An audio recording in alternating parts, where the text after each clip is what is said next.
My name's Ed Gerstner. I'm the Scientific Director for Springer Nature in China.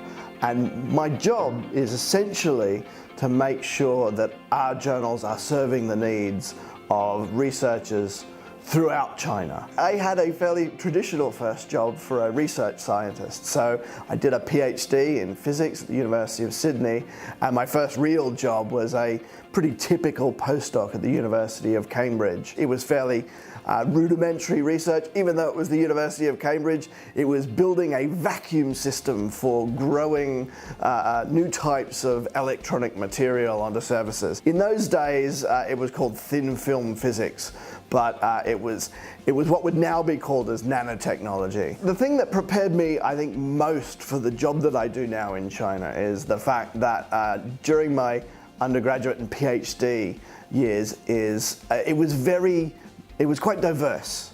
I've always had a thirst and a broad curiosity for knowledge, and I've always wanted to learn more about many different things. I've never really been satisfied. I've never been able to sit in one place at one time and just learn about one thing. So I've always wanted to learn everything there was to learn about everything.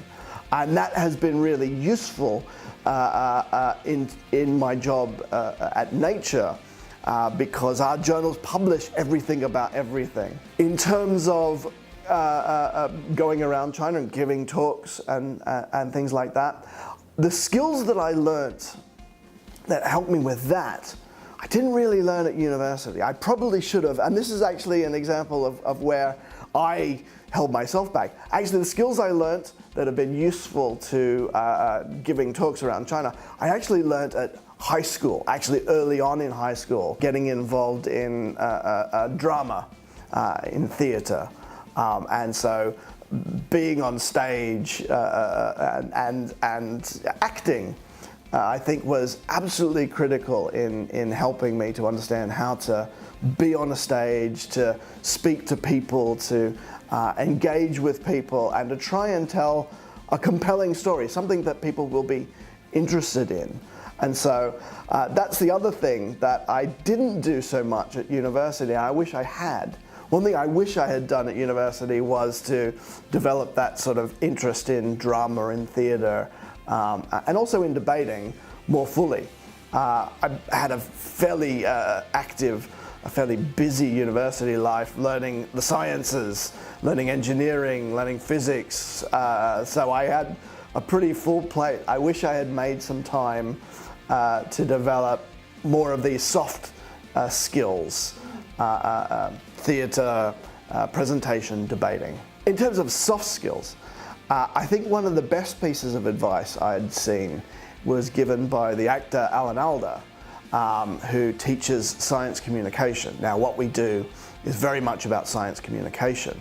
And one of the things that he does is he introduces researchers, university researchers, to improvisational theatre skills. And improvisational theatre helps these researchers understand and connect with audiences in ways that they would never have learnt at university. One of the most important things that I've learnt is that it doesn't matter what you want to tell other people, it's what other people want to learn, and having an understanding of what it is that other people want to learn about the world, about business, about science, about anything. So I talked about theatre. I think that's really important for Asian researchers in particular. I think one of the reasons why Americans and British are so good in the world of marketing, they're so good in the world of projecting culture, that many of the things that we all take for granted as being global are actually American or British. One of the reasons for that is that at high school, American students and British students are taught theatre. They are taught how to present themselves, they're taught how to tell a story, and that is a really important skill to learn, so that all the other things that you learn can be given power. But more broadly, I've found that that curiosity has opened up so many different opportunities for me to grow as a person, for me to grow in my career. So if I were to offer any advice to someone at university, it would be to try and learn as much about everything that you can. Anything that interests you, don't hold yourself back from pursuing and finding more about those sorts of things.